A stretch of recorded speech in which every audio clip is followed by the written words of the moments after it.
Good evening. Tonight is our second Night at the Museum's presentation for the season. And tonight's title of the presentation is Barn Burning and Other Acts of Patriotism. The question mark is mine. But tonight we have Dr. Keith Fynaardt, professor of English at Northwestern College. Now, Keith is a blazing speaker. He's fiery. He's flaming. And he's the newest member of the Dutch American Heritage Board of Directors. He also co-hosts with Jim Scopp our annual Books at the Museum series held during the winter months. So be sure to watch for those announcements for that series coming up soon this fall.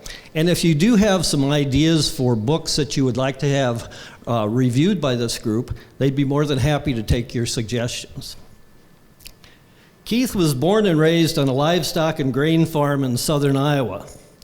He attended Pella Christian High School and earned degrees in English at Dordt College and Iowa State University, and completed his formal education with a PhD from Northern Illinois University before returning to teach at Northwestern in 1995.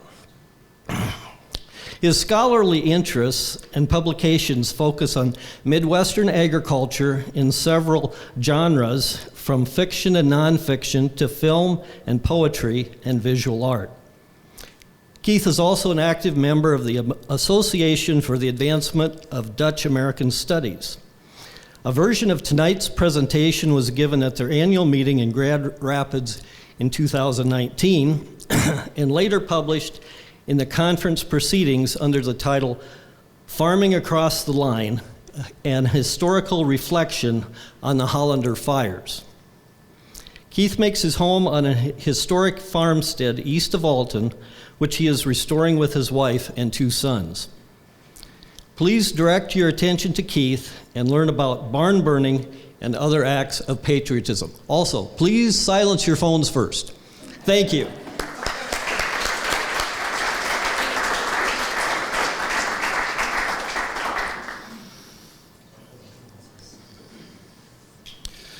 Thanks, Al. It has indeed been my pleasure to be a part of the museum board this past year.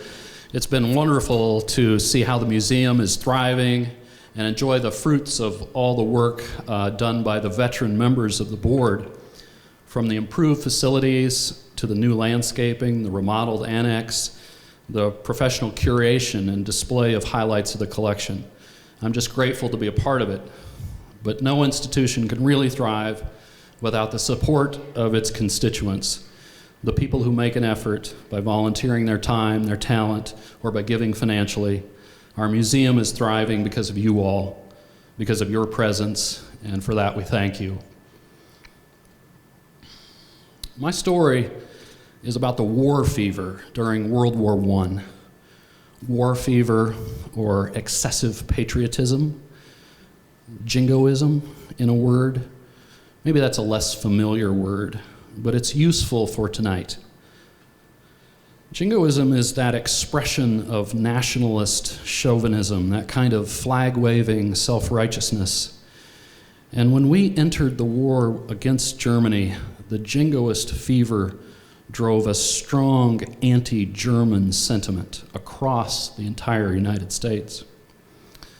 Dutch immigrant communities were often mistaken for German because their linguistic and cultural similarities, and because the climate of hostility and suspicion toward those of German origin expanded into a prejudice toward all those of foreign birth. One of the most remarkable and violent expressions of this jingo fever occurred near the town of Pella, Iowa, in a series of arsonist attacks on the Dutch that burned out as quickly as they started, like a barn fire or a fever.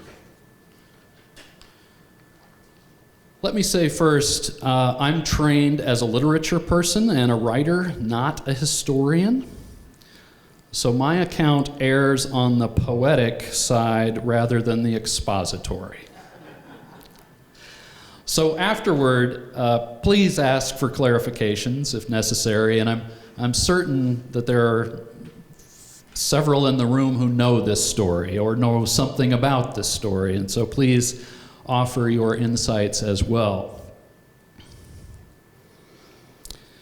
In an 18-month period between the spring of 1918 and the fall of 1919, American arsonists in southern Iowa near the Dutch enclave of Pella set fire to Dutch schools and to Dutch churches.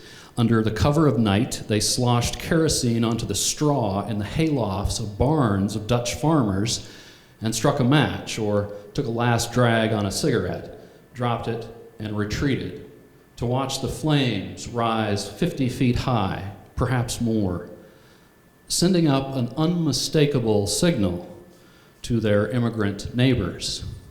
You Dutch, you don't belong here. The place is Prairie Township, Mahaska County, Iowa, bordered by the tiny farm towns of Peoria, Puri, it's pronounced for locals, on the west, and New Sharon on the east. As the crow flies, about 12 miles from Pella, or 60 miles southeast of Des Moines. And like all townships measured off in rods and chains in the Public Land Survey, Prairie is 6 miles square, containing 36 sections of 640 acres each. And during the golden age of American agriculture, in the first decades of the 20th century, at least 4 farmers lived on every square mile of land, where today, as they say, 4 sections of land are managed by 1 farmer. Aptly named, Prairie Township lies where the rougher hills of southern Iowa and the dense thickets of oak groves full of wild game that became cattle pastures, and where even coal was mined from the sharp hills south of Oskaloosa meet, to the north toward New Sharon, and to the west toward Pella, a borderland where the hills soften and gentler swells of native prairie grass rise above the topsoil. Iowa, the beautiful land. It was exactly the kind of prairie which H.P. Skolta and his Dutch flock, some 70 years before the fires, 1 year after Iowa's statehood in 1847, saw and exclaimed, "Here is the place for our Dutch to find a new home, our safe haven, our Pella."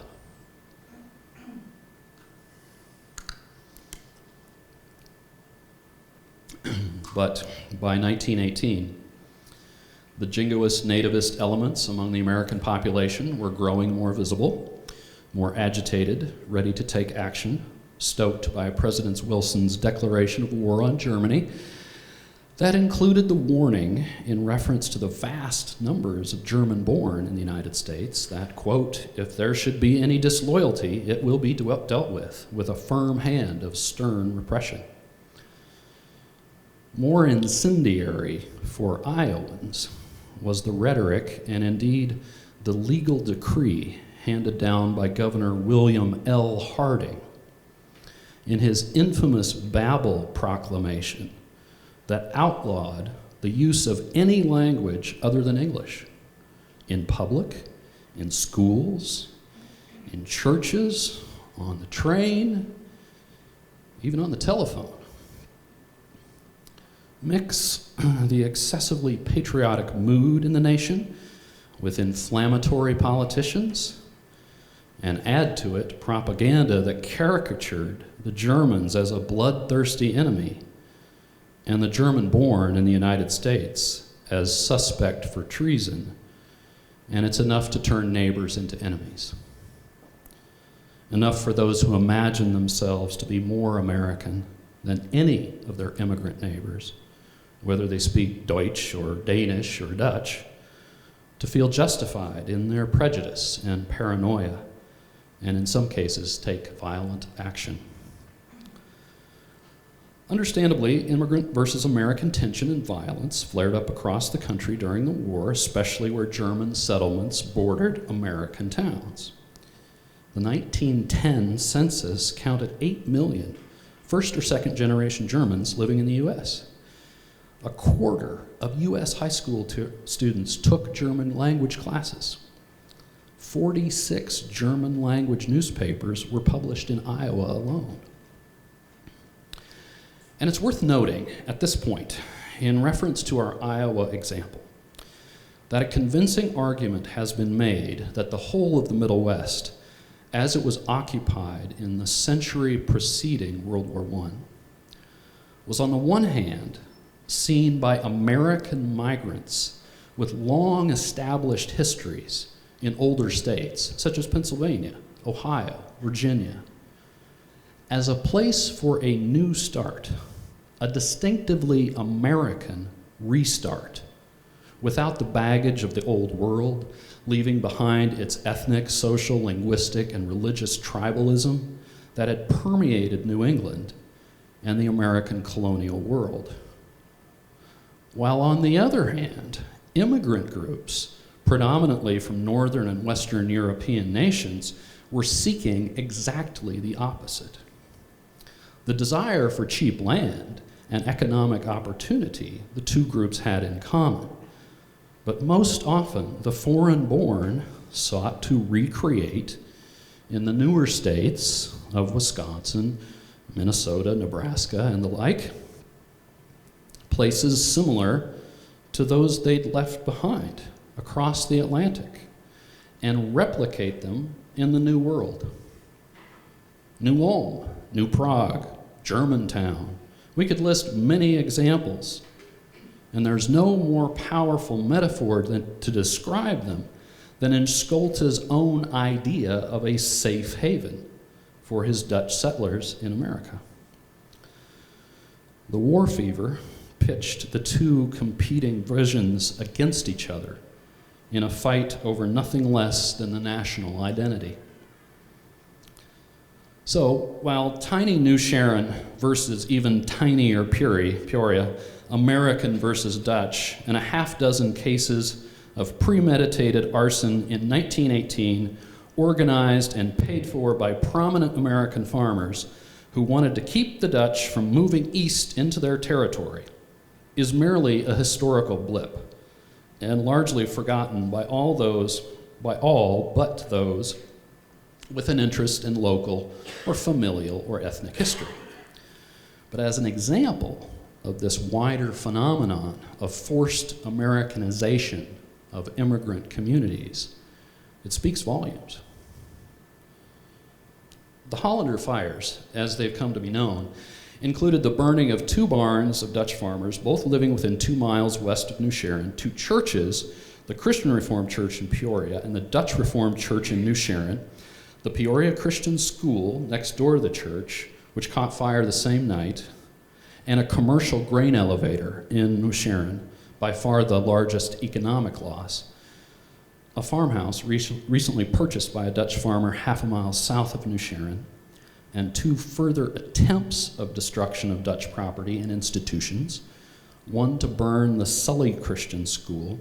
Sully is a small town 10 miles north of Peoria, which failed to ignite, and another to use dynamite to destroy the parsonage of the Dutch Reformed Church in New Sharon, which was found unexploded with a partially burned fuse.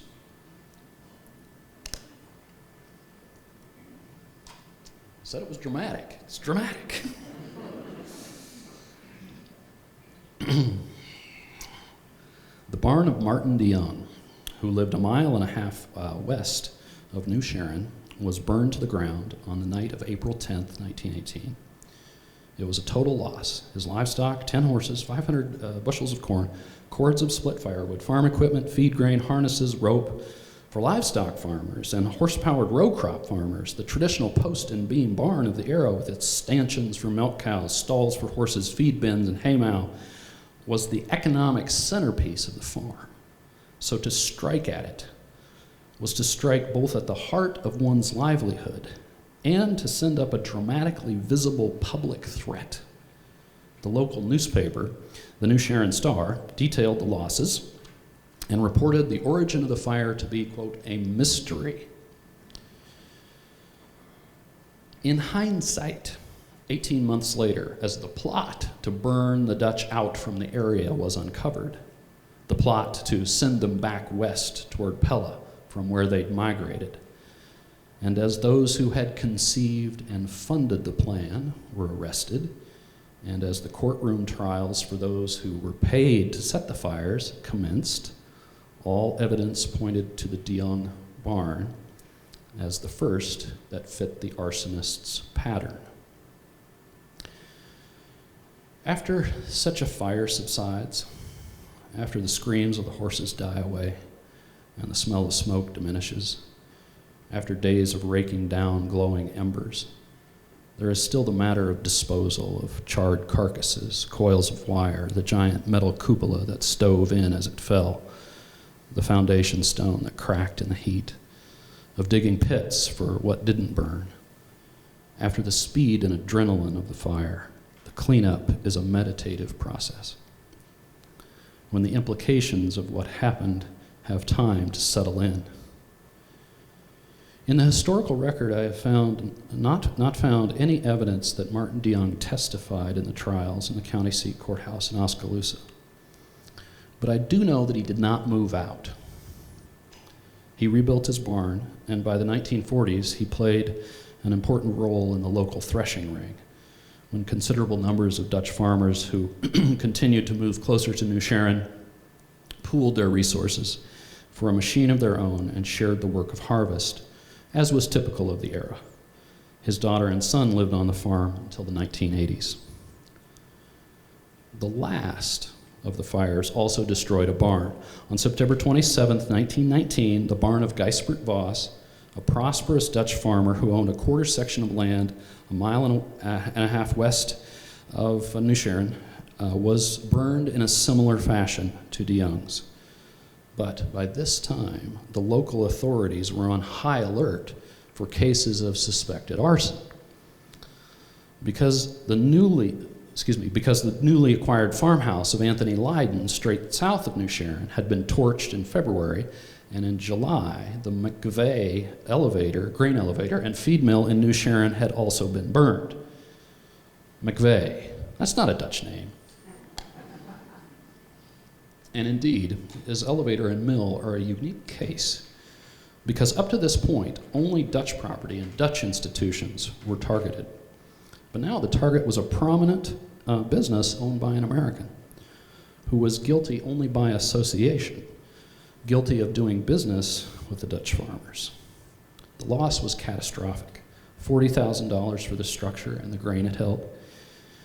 And what makes it more remarkable and adds to the point that the war fever contributed to the anti-Dutch sentiment is that 40 years previous, another feed mill in New Sharon, the City Steam Mill, which was owned and operated by Dutch-born John Versteeg, who had arrived in 1872, a mere 15 years after New Sharon's incorporation. And according to the New Sharon Star, in 1878, he enjoyed a work of 2,500 bushels per month and, quote, a high reputation. McVeigh hired a team of private investigators who worked parallel to the investigation conducted by the Iowa State Fire Marshal, the State Secret Service, and the Iowa Attorney General, who, incidentally, used these high-profile arson cases and the attending press coverage to advance his own run for governor. And by November, the case was made, and the trials commenced, with the Voss barn used as key evidence.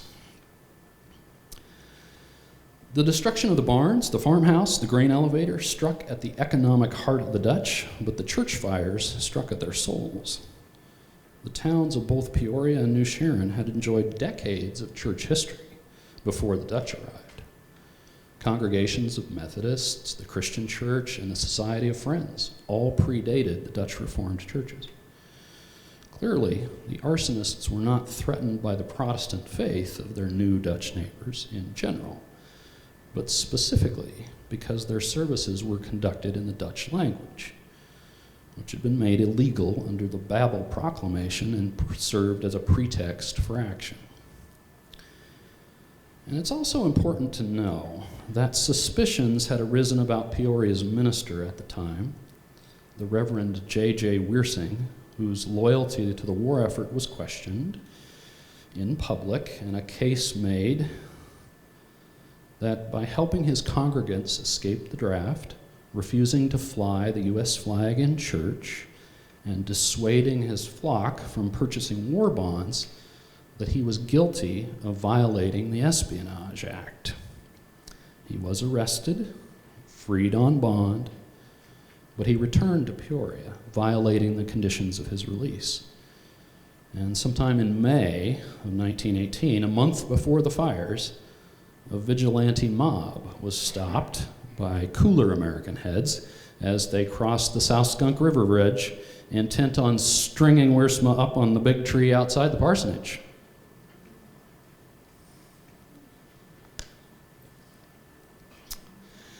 Wiersing and these Dutch church communities were guilty in the eyes of their neighbors of setting themselves too far apart. As is well documented, within the Dutch community itself, Peoria, Pella, and all the outlying towns, there was hot debate about expressions of loyalty to the American cause at the time, about flying the flag, buying war bonds. Some equated the support of the war effort with the same as the support of the Christian mission itself. From the pulpits and in the newspapers, accusations flew. Important for Peoria's case is the founding of the Peoria Christian School Society in 1907, the oldest of Iowa Dutch Christian school societies, with the exception of Orange City in 1904 and Sioux Center in 1905. Earlier attempts, as far back as the 1860s in Pella, to provide Christian education for young people in the Dutch language had come to naught. Pella's own Christian school dates from 1912.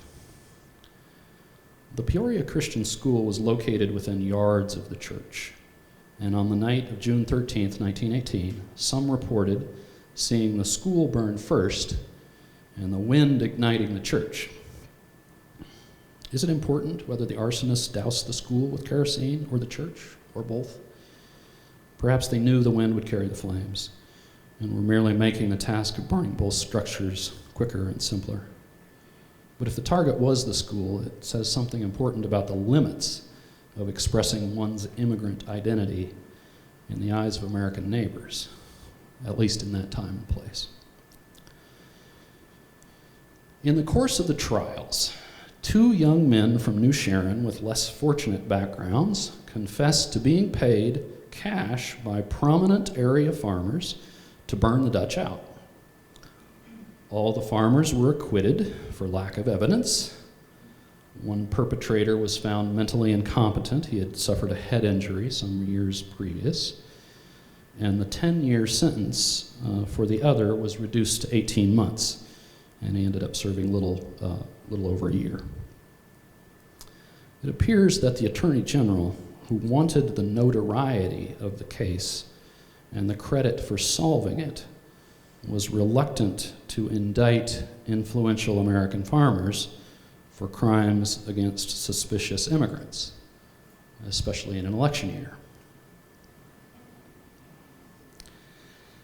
Years later, in a letter reflecting on the fires and the trials and the local sensation it caused, the Reverend Edward Hubricks, the former minister of the New Sharon Dutch Reformed Church, whose church was burned and who discovered the unexploded dynamite under his house, penned an important reflection that included the following metaphor for what occurred in Prairie Township during the war fever.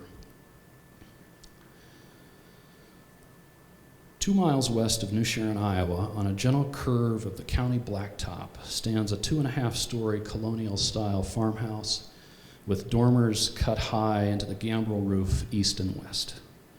Anyone versed in the vernacular architecture of Middle Western American farmsteads can see in an instant that this place was once the embodiment of the American agrarian dream. In a story that is perhaps apocrypha, Hubrick said, prominent New Sharon farmers once gathered in this distinctive farmhouse to, quote, draw a line through Prairie Township, north and south, across which no immigrant would farm. They made a pact and initiated a system of cash payments to burn the Dutch out from those places that were already too far east, across the line. Further, it's rumored that on the night of June 13th, 1918, they gathered in the upper story of the house to watch, 5 miles distant, on the hill in Peoria, the church and the schoolhouse burn. Whether or not the dramatic story is true, the metaphor, the idea of a line, endures, even today. In the now friendly conversation of local farmers, whether they be American or Dutch or something in between, I was born across the line. My grandfather purchased our home place a mile and a half west of New Sharon in 1947. So long a time after the Hollander fires, he claimed to have never heard anything about it. Of course, he went to church in Peoria and sent his children to the Peoria Christian School and didn't belong to the co-op in New Sharon or do any business there. My father did the same. It was like growing up in two different worlds. My brother now farms the home place, and several cousins and nephews and dozens of others with Dutch roots also farm in the area, some east of New Sharon. They now serve on the co-op, the county co-op board together with their American neighbors. And on the roster of the volunteer fire department, you'll find Dutch last names, as well as some of the surnames of those farmers accused in 1918. But now we are all inclined to joke about the line, if we talk about it at all. Farming is as competitive as it ever was, but the economic tensions don't flare up along Dutch-American lines. The Peoria Christian School is hanging in there. It's struggling for enrollment, like much of private education, and has taken steps in recent years to embrace the homeschool movement and become a facility where those families can gather. The Dutch Reformed Church in New Sharon was disbanded by 1934, but the Peoria Christian Reformed Church celebrated its 125th anniversary just 3 years ago.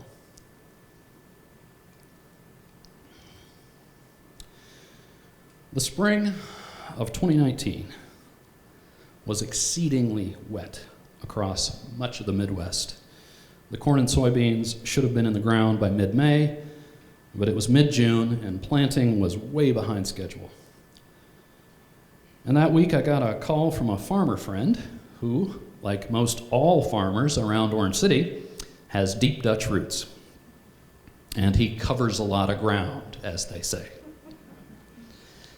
And he was apparently desperate enough or had enough misplaced confidence to ask an English professor if he was willing to drive one of the tractors on the planting crew.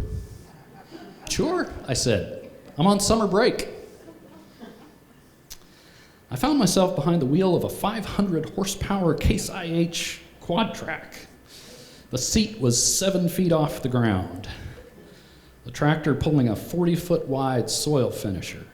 I was one of 2 soil finishers in the field, along with 2 24-row planters, sprayers, attendant fuel trucks, seed tenders, etc., etc. The barns that house modern farm equipment are so large they look like airport hangars. In the morning, we drove west, across the Big Sioux River, leaving Dutch Sioux County and entering South Dakota, to where he was expanding his operation. Once I settled into the controls, the throttle, the power shift transmission, and got used to the width of the tillage tool, my familiarity with tractors and farming all came back, like riding a bike. Cresting the next hill and making a turn along the fence line, I found myself riding next to a neighbor's tractor just across the county road. and he too was pulling a tillage tool, but quite a bit smaller than mine. He took one look at someone he didn't recognize, looked away, and throttled up for a little drag race in the field. But I just pushed the power shift button from 6th to 8th to 10th gear and left him in my dust. Thank you.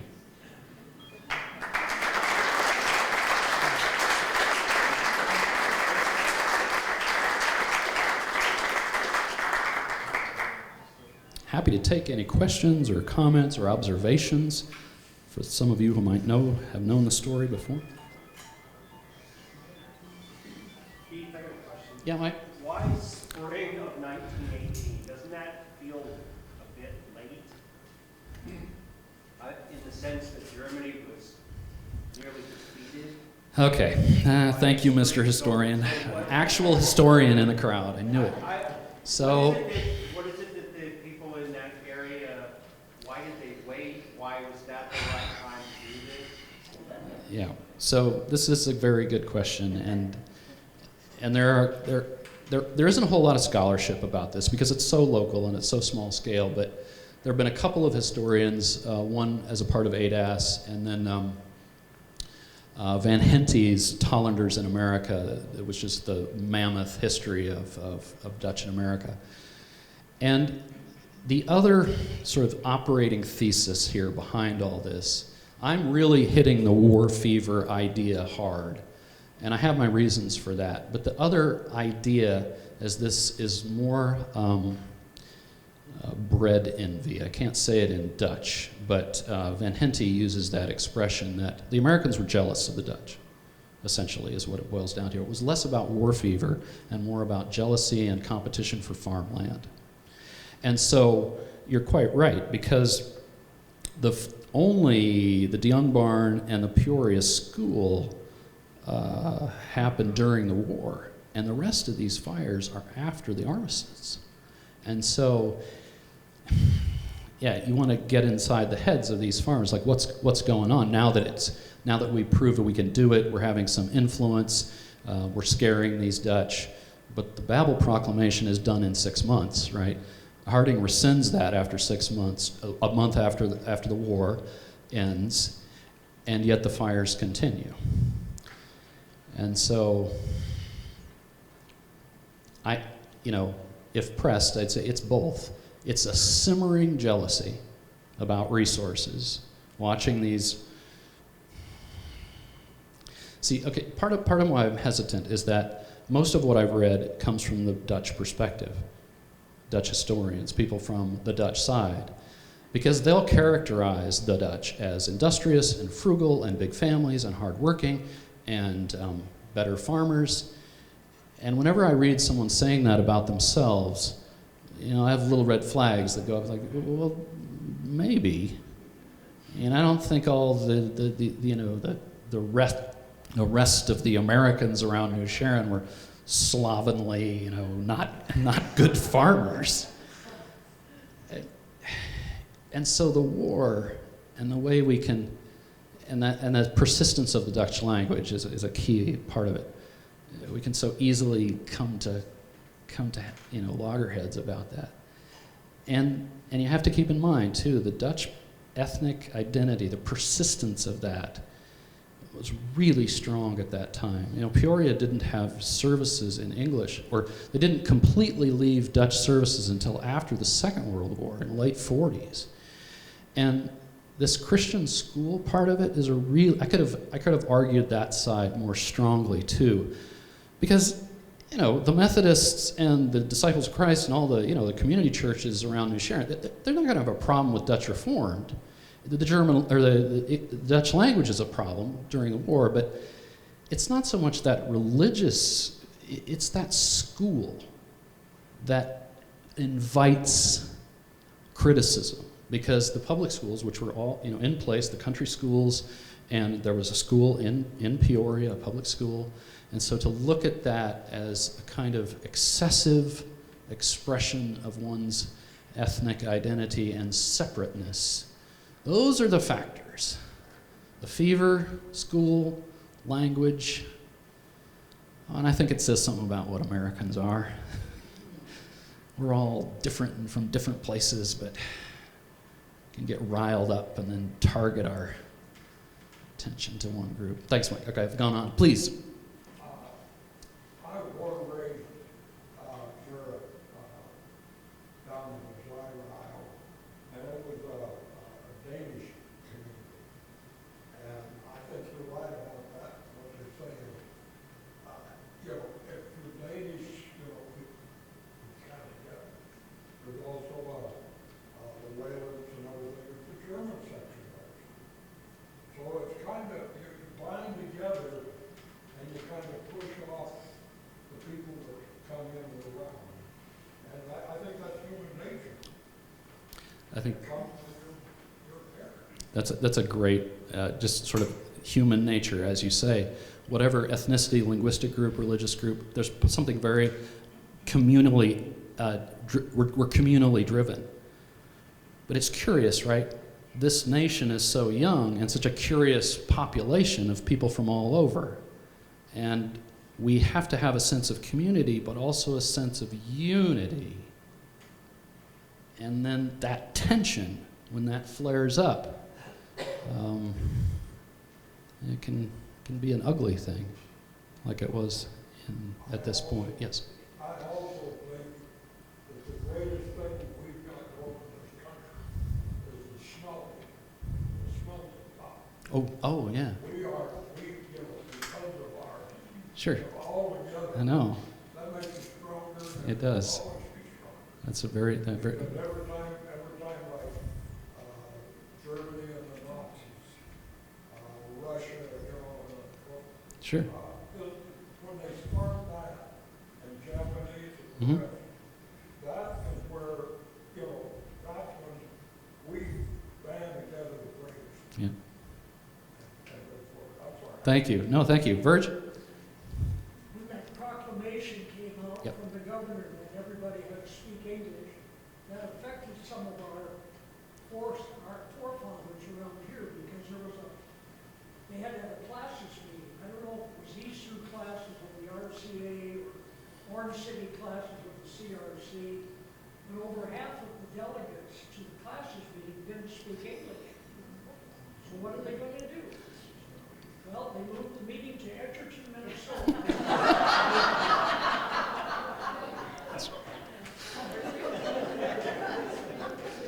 See, we're not so dumb after all.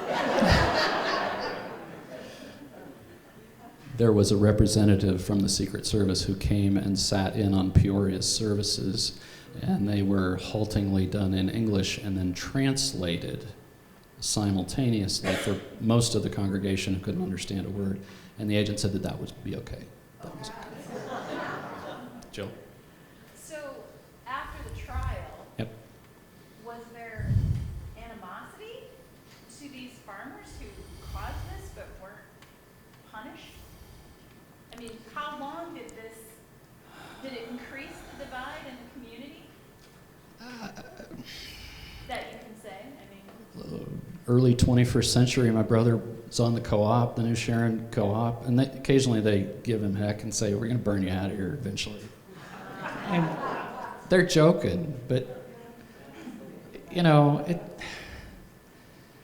and farming is, for those of you who know it, get it, but if you're from town, you look out into the peaceful countryside, and it's really tooth and claw out there in the competition for land. And so,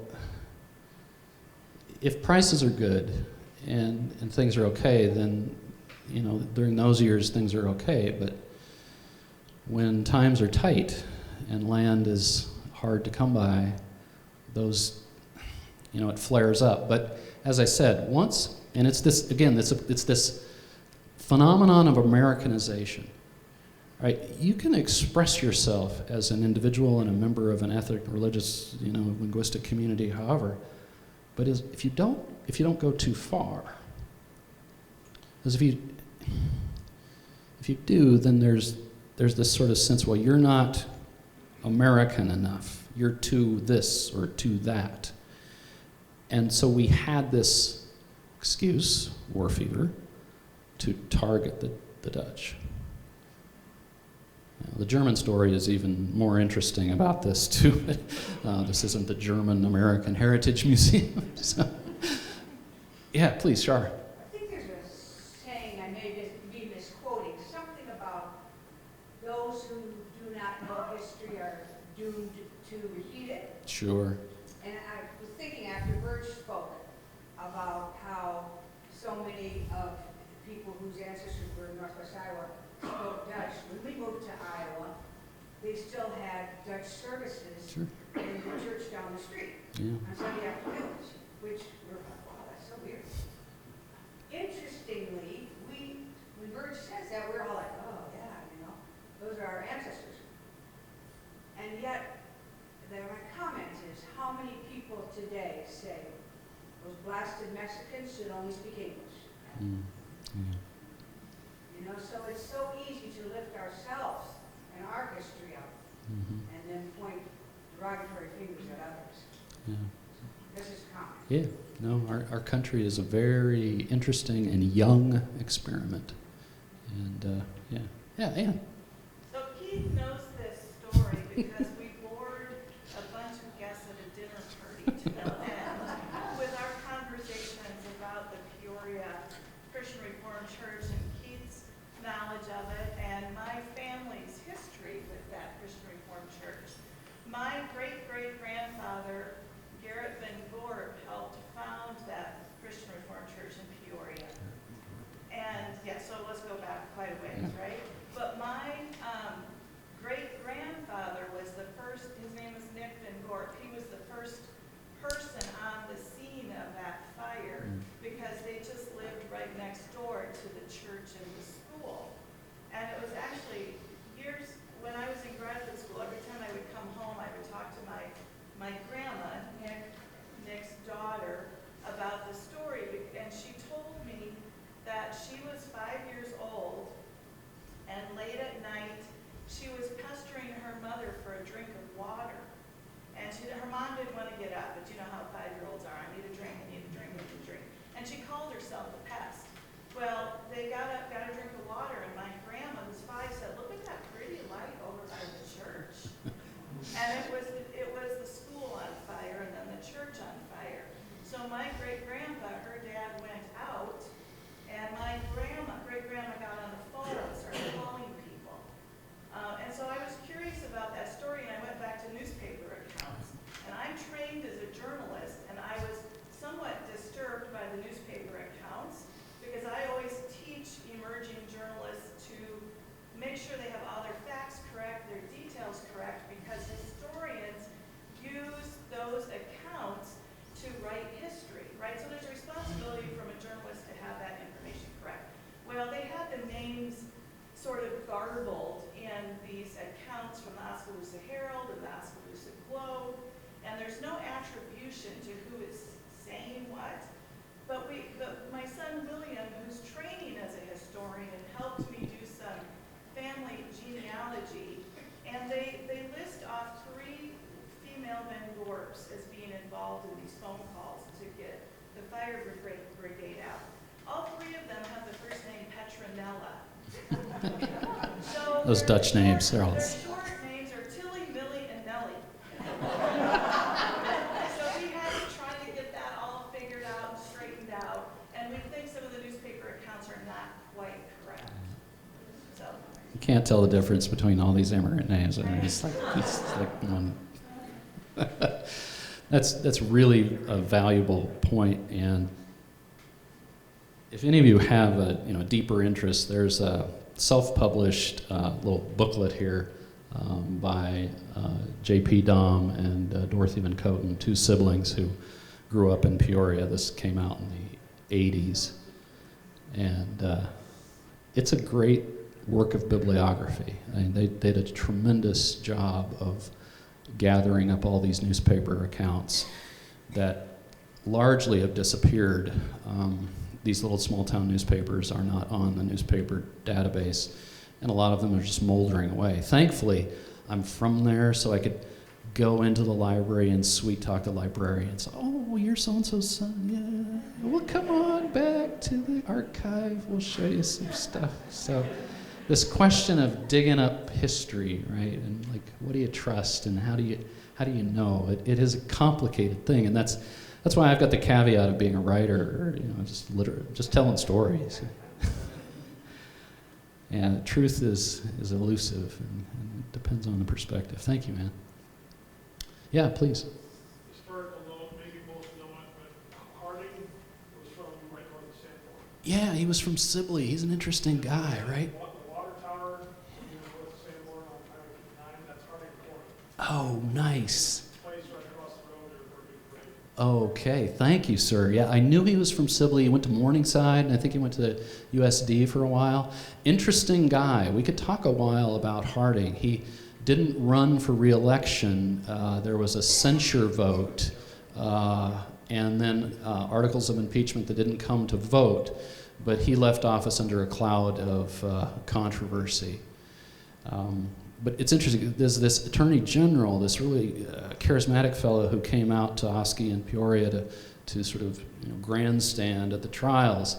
He didn't make it through the primaries either, so it was a state senator who eventually became governor after Harding. But yeah, there's a good bit of history there to be uncovered in the Iowa governorship. Thank you. Yes, Gideon? Yeah, great presentation, Dad.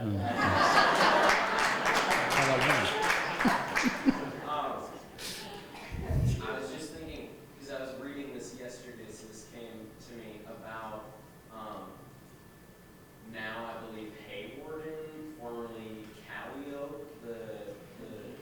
the county seat, and I mean it was 50 some years before what you're talking about today, but 80 wagons, sleds of all Dutch people parade over to the county seat and saw a hole in the log courthouse and steal. It's just a story. And steal the huge safe full of all the documents and then declare themselves the county seat. But I mean, though it is decades later, Orange City is the county seat. Do you think that contributes to like animosity toward the Dutch that their stronghold is? Okay, yeah. I mean, there's some interesting parallels, but also differences. So Pella was Pella and Dutch from the beginning, 1847 until today, and partly we exist because Pella grew so much, and the Peoria New Sharon example is an excellent example of why we wanted to start a new colony. They wanted to start a new colony. They don't want to push too hard at that Dutch-American relation, right? We want to preserve some idea of, a kind of safe community. And but Peoria was settled long before the Dutch arrived, because the Dutch are migrants from Pella, and so they were interlopers. They were the migrants. They were the ones who kind of came in and took over things, and that really riled up the Americans. And so the further we pushed east, the more the tension rose. Now, Orange City was Dutch from the beginning, and as you say, the Haywarden example is dramatic and interesting and true. But there were plenty of county seat controversies where county seats were picked up lock, stock, and barrel and moved to where the railroad came in, or taken by gunpoint. It was an important thing. The rationale that I've seen from Henry Hospers is that we were more responsible. It was like a caretaker, and we didn't trust the Calliopeans to manage affairs. And Hospers was great because he went down to Des Moines to the legislature and smoothed things over. So it's not just about violence; it's about using the law to your benefit. But the story at the end, the reason I put that in there in part, I'm sure some of you caught what I was doing there, that even though it's 2019, this phenomenon of expanding farmland and the Dutch Orange City farmers moving out into Dakota and beyond, the places that weren't historically Dutch. We're not going to see any churches burned down, I don't think. Certainly hope not. But there's some tension out in the fields sometimes. Still. Yeah. Yeah, Mike, please. Do you want to say anything about the legacy of domestic terrorism in America? Oh boy. The legacy of domestic terrorism in the United States. Probably I'll pass on that. I'll give you a couple of titles. John Doe number 2 at the something cafe. It's about the accomplice of Timothy McVeigh who was never discovered. And this writer sort of speculates about who that accomplice was. But yeah, these vigilante groups, these hate groups, these groups that the Southern Poverty Law Center monitors all the time, this is a real thing. And I don't want to equate these 3 powerful American New Sharon farmers and then their accomplices with the kind of groups that the Southern Poverty Law Center monitors. But there's something about taking the law into your own hands that seems to go along with our sense of individual freedom and opportunity to protect our own. And as more people come in and more laws and more fences, that gets harder and harder for those two kinds of individualist, take care of yourself versus community values to get along. Yeah, Nate? Could you say just a little bit more about the timeline? Yep. 1847, Iowa comes to state. Yep. How was already settled by then? Peoria is already settled by then. Mhm. Set by Americans. How would you Right. who are the Americans? Okay, thanks for the easy question. Who are Americans? And that's a great question. That's the hardest question in this whole experiment. Right? What does it mean? So we enter the war in April of 17. The first fire doesn't occur until the year afterwards. And then the Babel Proclamation the next month. Peoria burns the next month. And then it isn't until the following October, and this is after the war ends, and the Babel Proclamation is done, then the Sully School, and shortly after that, the Leiden Farmhouse, and then the New Sharon Church is the same month in February of 19. And then the New Sharon Parsonage attempted bombing was 4 sticks of dynamite. So that could have been pretty disastrous. And then the McVeigh elevator that summer. And then by the fall of 19, the last fire. And then the court cases are in November of that year. Does that get at your question, timeline about American? I was trying to figure out where the tensions began. Yeah. Back to Iowa statehood, settlement of Right. how So between 47 and 18, right, or 70 years or so, the Dutch spread east. Well, they spread all directions. And, long before that, we have the Orange City colony, started, and other colonies. Other colonies were birthed in Pella and went out. And yet, why go to Orange City when you can stay in Pella? We're in Peoria and go east. And so, again, it's the land, the tension of land. And, I talk about this down home, and I have a lot of family down around this area. And depending on who you talk to, right?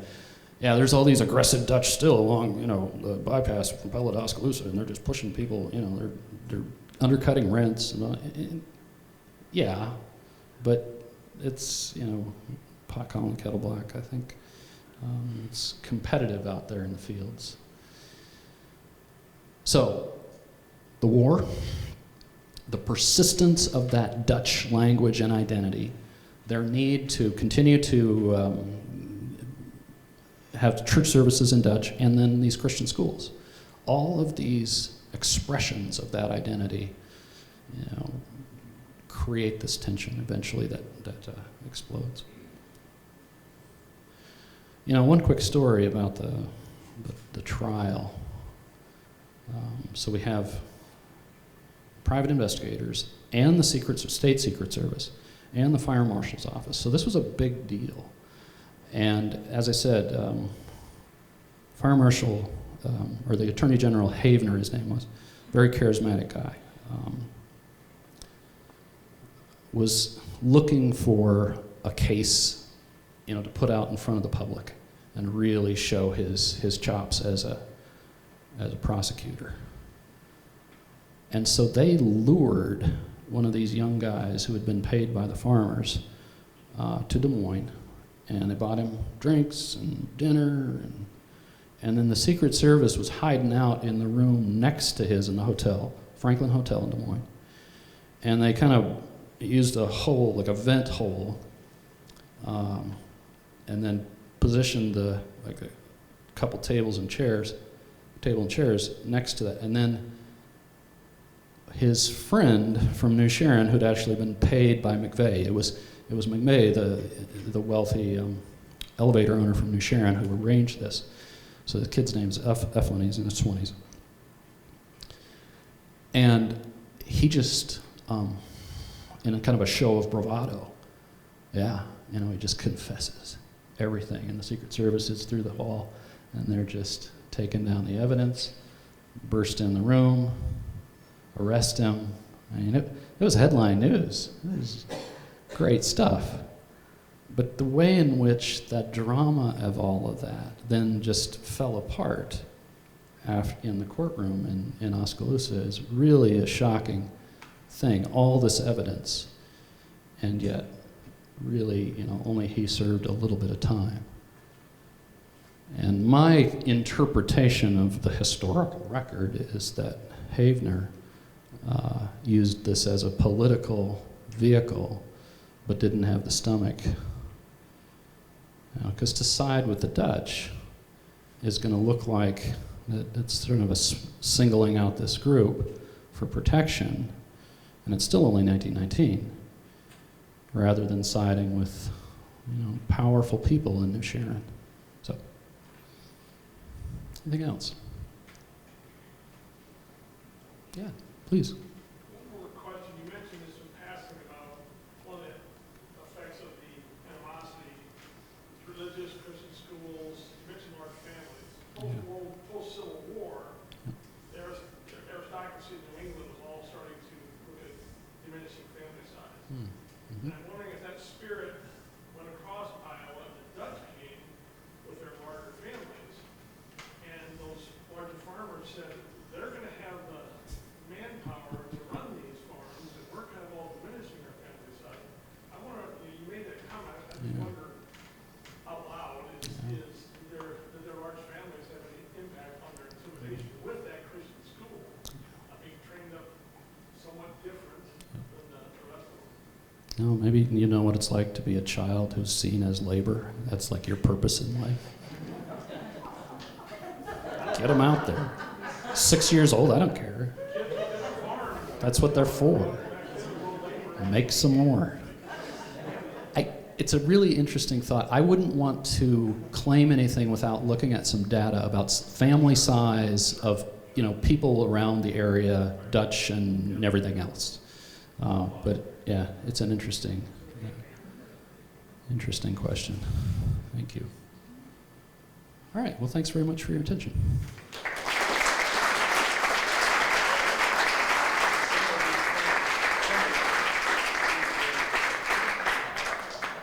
Well, thanks, Keith. We really enjoyed that. It was informative and got some more information that we didn't have before. I want to thank you for coming tonight. One of the things I wanted to mention was we are also very grateful for your overwhelming support of our museum.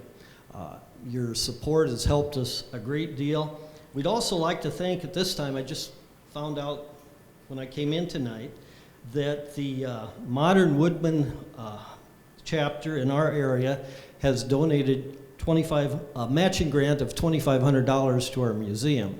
So if you have an opportunity or a desire to donate some money to us, you can get us up to another $2,500. That'd be great. We've put in a new air conditioning system, and we're kind of designating that money toward that. So we would really appreciate that if you could give that some consideration as well. Another thing I'd like to remind you is that our next Nights at the Museum will be held on August 23 at 6:30. John Buntsma will pose the question, orange what, orange who? So I think that'll be pretty interesting as well. One other thing, this Friday, I want to remind you we're having an extravaganza here at the museum. That sounds pretty bold and fun, doesn't it? Extravaganza. Think about that. Anyway, it's July 22. The museum will be open from 3 to 6. Ribbon cut. 3 to 7. I'm sorry. Ribbon cutting will be at 4 o'clock, and we'll have games and treats from 4 to 6. We'll have also live music from 4 to 6 from the Hollander Jazz. So come and be prepared to be entertained and be prepared to have some fun. So along with that, I'd like to thank you for coming and hope to see you next month.